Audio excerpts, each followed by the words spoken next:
My media project was the first 2 minutes of a film. The genre of this film was a psychological horror. The idea was that we'd see a young girl at the beginning of the film, and then we'd have flash forwards of her life, which would be a really disturbed life, and we'd see her growing up to become a very warped individual. The audience would then have an enigma code to what would happen next. Obviously, in the real film industry, it would carry on, but I'll just stop here. In order to do this, we did use and develop many conventions of a typical horror film. Typically, to create a horror film, there are many things you can do. In ours, we included many binary conventions.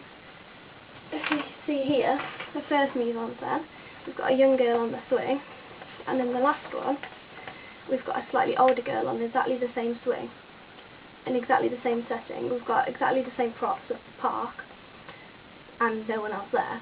And we've also got similar costumes, because they're both in dresses. I don't know if you can see that one.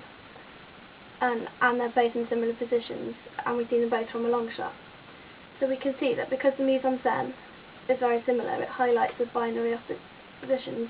We've got light, dark, safety, danger, good, evil, normal, abnormal, right, wrong, young, old, happy, sad. The list can just keep going on and on.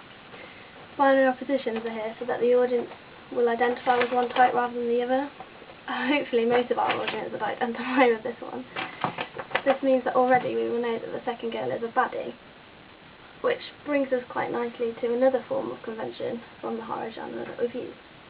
Prop had a theory about the characters in every film or storyline. They were called as spheres of action. And even though our clip is short, we've introduced a few. We've got the villain, or the baddie, as I said, who's the girl at the end. However, she could initially be seen as the victim, here, who then becomes the villain. So we've also got the donor. In this case, there are many donors, who are all the abusers who help turn her into a villain. We've got all of these abusers. We've also introduced Toradara's idea of structure. As our film is only short, we don't see them all, and it's not overly clear because the film is short but very fast-paced. At the beginning is the equilibrium, where we've got the normal little girl at the park, happy, nice high-key lighting. And then we go through the disruption, which was the abusive childhood, and we see that through all the fast-paced editing. And then we start on the recognition, which is the first glance that the disruption has ruined the girl, and the audience start to recognise that this is the villain and she will be the one to ruin everything. So then we've got the low-key lighting and the tense music and the loud climax. As for challenging the conventions, we've not done as much of this, but we still have got some. Probably the biggest challenge is that we use the ellipsis at the beginning with the flash forward showing her life. The audience is meant to assume what's happening, her being abused, and then judge and create perspectives on what's happening. Usually in horror films, the audience isn't allowed to understand what's happened until later on, or sometimes the end.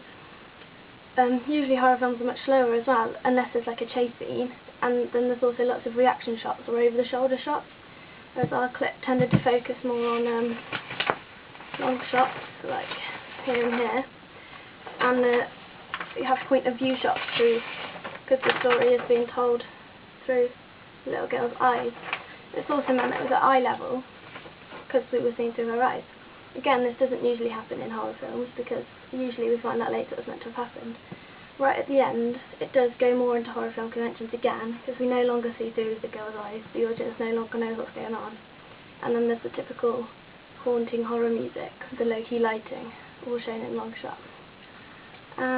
That's basically